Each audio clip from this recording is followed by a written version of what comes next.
అంటే శంకరాభరణం సినిమాకి మొత్తం ఇండస్ట్రీలో ఉన్న టాప్ స్టార్స్ అందరూ కూడా ప్రమోట్ చేశారు సార్. అంటే ఒక సినిమా మీద ఉన్న గౌరవం, తోటి నటినట్లు ఉండే గౌరవం, అలాగే ఆదిత్య 369 మీద ఉన్న గౌరవంతో చిరంజీవి గారు, విజయశాంతి గారు చేశారు.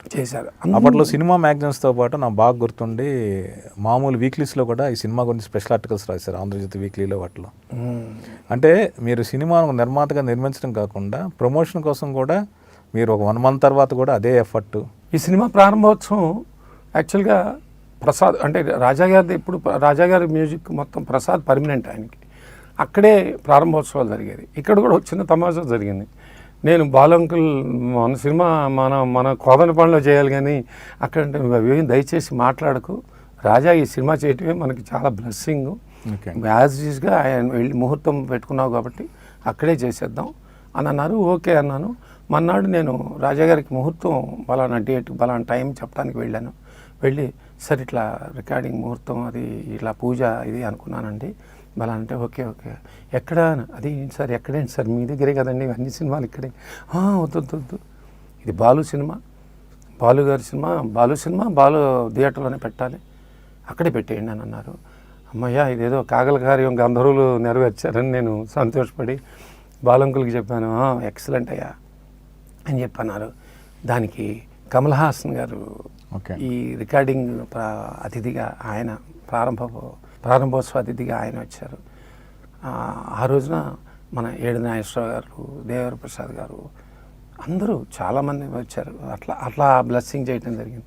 సో ఒక ఫంక్షన్ 100 days ఫంక్షన్కి అందరూ కవర్ అయ్యారు, ఒక ప్రారంభోత్సవానికి అలా కవర్ అయ్యారు. అట్లాగే ఈ సినిమా షూటింగ్ జరుగుతున్నప్పుడు అందరూ వచ్చారండి. అంటే నా దృష్టిలో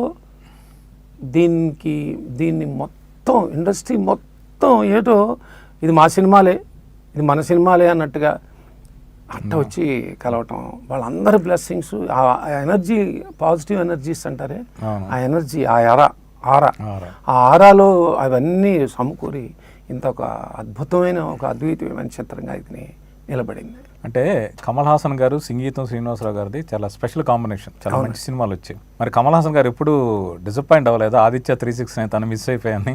ఇప్పుడు నాకు ఈ మధ్యకాలంలో ఎవరో కొన్ని వెబ్సైట్స్లోనూ ఎక్కడో యూట్యూబ్లోనూ రాయటం చూడటం జరిగిందండి. ఓకే, పెద్ద కామెడీ అనిపించిందండి.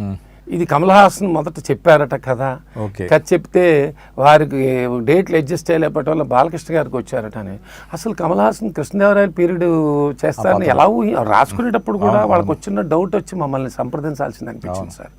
ఏదో ఒకటి రాయకూడదండి, ఇప్పుడు ఎందుకు వస్తుందండి ఆ ప్రపోజల్? ఓకే, వీళ్ళకి కమల్ హాసన్ గారి చరిత్ర పూర్తిగా తెలుసుంటే ఆయన పౌరాణికాలు కానీ ఎక్కడైనా చేశారా? ఆయన చేసింది సతీ సావిత్రిలో సత్యవంతుడు క్యారెక్టర్ చేశారు శ్రీదేవితో. అది ఎప్పటిది? 78, 80s చిన్న క్యారెక్టర్ అది. అంతే. అది అసలు నాకు ఆయన ఎప్పుడు అటువంటి నటించిన దాఖలాలు తమిళంలో కానీ, ముఖ్యంగా తెలుగు వదిలిపెట్టండి, తమిళంలో కూడా లేవే. సో అసలు అటువంటి థాట్ కూడా లేదు ఆయనకి ప్రపోజల్. నేను ఆయన కొన్నది అన్నది కాదు, ఈ సినిమా చూసాక ఇంత ఎవర్ గ్రీన్ క్లాసిక్. ఇంకో విషయం చెప్పాలి ఏంటంటే, పంజు అరుణాచలం గారు దాంట్లో మైఖేల్ మదన్ కామరాజు కూడా సైమల్టేనియస్గా మనతో పాటు షూటింగ్కి స్టార్ట్ అయ్యారు. అంటే సైమల్టేనియస్ అంటే ఏంటి, మన సినిమా సంగీతం గారు స్టార్ట్ చేసిన తర్వాత ఆ కథ కూడా అన్ని ఫైనలైజ్ అయ్యి అది షూటింగ్ జరగబోతున్న సినిమా అది. ఓకే అండి, ఒక ప్యారలల్గా జరిగిందో ఇలాంటి సినిమా అది. ఇంకా ఆయన మనం ఏ రకంగా మనం ప్రపోజల్కి ఎట్లా వెళ్తాం? Krishnadevaraya we'll think only none other than Balakrishna garu, అట్లా ఫిక్స్ అయిన క్యారెక్టర్ అదే. సో మీరు మమ్మల్ని 30 ఏళ్ల క్రితం టైం మిషన్లోకి తీసుకువెళ్ళి ఆ జ్ఞాపకాలనే మాతో పంచుకున్నారు. అంటే అప్పుడు ఆ సినిమాని చూసిన ప్రేక్షకుడిగా కావచ్చు, ఇప్పుడు ఆ సినిమాని అభిమానించే, ప్రత్యేకించి ఈ సినిమాకు ఉన్న అభిమానులందరూ కూడా కోరుకునేది ఏంటంటే ఆదిత్య 369కి సీక్వెల్ రావాలని, వస్తుందని ఆశపడుతున్నారు. మరి అందులో మీ పాత్ర, మీ ప్రమేయం ఏంటి? ఈ టైం మిషన్ గురించి, ఈ సినిమా గురించి మాట్లాడేటప్పుడు డైరెక్టర్ గారు గొప్ప అభిమాని, ఆ నవల్ హెచ్జి వెల్స్ వారికి కూడా నేను ముందు నమస్కరించి, ఆయన బ్లెస్సింగ్స్ కూడా ఉండబట్టి ఈ సినిమా ఇంత పెద్ద హిట్ అయిందని నేను అనుకోవాలండి. సో ఇక దీనికి సీక్వెల్ అనే దాని గురించి వస్తే 1, 2, 3 సార్లు, అంటే కొన్ని ఇప్పుడు కాదండి, కొన్ని ఏళ్ల క్రితం దీని గురించి డిస్కషన్స్ బాలకృష్ణ గారు ఇప్పుడు ఎగ్జైట్ అయ్యి దీనికి ఫ్యూచర్ రావాలి, దీనికి ఒక సీక్వెల్ రావాలి అని ఎన్నోసార్లు దాని గురించి ఎగ్జైట్ అవ్వడం, డైరెక్టర్ గారు వారు కలవటం, తర్వాత నన్ను కూడా 1-2 సార్లు పిలవటం కూడా జరిగిందండి. అయితే మళ్ళా ఒక సీక్వెల్, నా అభిప్రాయంలో ఒక సీక్వెల్ చేస్తున్నామంటే, మీరు అన్నారు ఇందాక సినిమా తీయాలంటే టేస్ట్ ఉండాలి, గట్స్ ఉండాలి అనేటట్టుగా ఆ రోజున అది సమకూరింది. ఆ గట్స్ అంటే ఎవరై ఉంటారు, నా వెనకాతల కొండ బాలసుబ్రహ్మణ్య గారు మోరల్ సపోర్ట్, ఎస్ కృష్ణ నువ్వు చెయ్యి అని అన్నారు. అలాగే ఇలాంటి బాలకృష్ణ గారు, సంగీతం గారు లాంటి మోస్ట్ సక్సెస్ఫుల్ అంతకుముందు వరుసగా చేస్తున్న ఆయన, ఇవన్నీ అవి గట్స్, మంచి సినిమా, కొత్త కాన్సెప్ట్ అని అనిపించిందండి. మళ్ళా నాకు అంత గట్స్ నాకున్నాయా అని అనిపించిందండి. అంటే సీక్వెల్ అనే దాని మీద నిజంగానే అనే అభిప్రాయం బాగుంటుంది, డెఫినెట్గా బాగుంటుంది. అందులో ఇప్పుడు ఈ మధ్య కాలంలో బాలకృష్ణ గారు 1-2 సార్లు మళ్ళీ ఎక్స్ప్రెస్ చేశారు. ఏంటంటే ఆయనకు ఆల్రెడీ ఒక కథని రెడీ అయింది అని విన్నాను. ఇది బాలకృష్ణ గారు వాళ్ళు చేయటం, అది నిర్మాత ఎవరైనా సరే ప్రాబ్లం లేదు, దీనికి ఒక సీక్వెల్ రావటం ఎప్పుడు అది నిజంగా ఒక హర్షదాయకమే, నిజంగా సంతోషించాల్సిన విషయం. అయితే నా వరకు నేను ఒక 5-6 ఏళ్ల క్రితం ప్రపోజల్ వచ్చినప్పుడు నా పరిస్థితులు అయితేనేమి, ఇప్పుడు సినిమా చేస్తానంటే చేసేద్దాం అన్నట్టు కాదు కదా, అన్నీ అనుకూలించాలి, అన్ని వనరులు అనుకూలించాలి.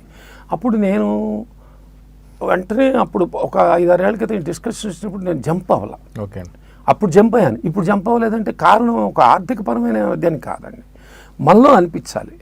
నాకు అప్పుడు నాకున్న వేటి వల్ల అయితే ఏమి బాగుంది బాబు, ఓకే ఓకే అనుకున్నాం, అలా అనుకోవడం జరిగిందండి. అంతకంటే వేరే కారణాలు ఏదైనా రాసిపెట్టి ఉండాలంటారు, అది రాసిపెట్టిన ప్రకారమే జరుగుతాయి. ఇప్పుడు దీంట్లోకి ఇన్ని క్యారెక్టర్లు పుట్టాయి, ఒక టైం మిషన్ పుట్టింది. ఆ టైం మిషన్ అనేది ఒక టైంలో ట్రావెలింగ్, ఆ టైం ట్రావెలింగ్ మీద అదొక మిషన్ అనుకుంటాం, అది కూడా మనకి ఒక పార్ట్, ఒక క్యారెక్టర్. అది తన క్యారెక్టర్ని ఎంత అద్భుతంగా ప్లే చేసేసుకుంది. అలాగే వీళ్ళందరి క్యారెక్టర్లు అలా పుట్టాయి అంటే ఇవన్నీ ఒక సంకల్ప బలం ఎక్కడో, ఆ బలం వల్ల జరిగింది. చాలా సంతోషం sir. Thank you very much అండి. ఆదిత్య 369 సినిమా అభిమానిగా నాకు మీతో ఆ సినిమా జ్ఞాపకాలన్నీ పంచుకోవడం, తెలుసుకోవడం నాకు చాలా సంతోషం కలిగించింది. మీకు ధన్యవాదాలు. Thank you very much.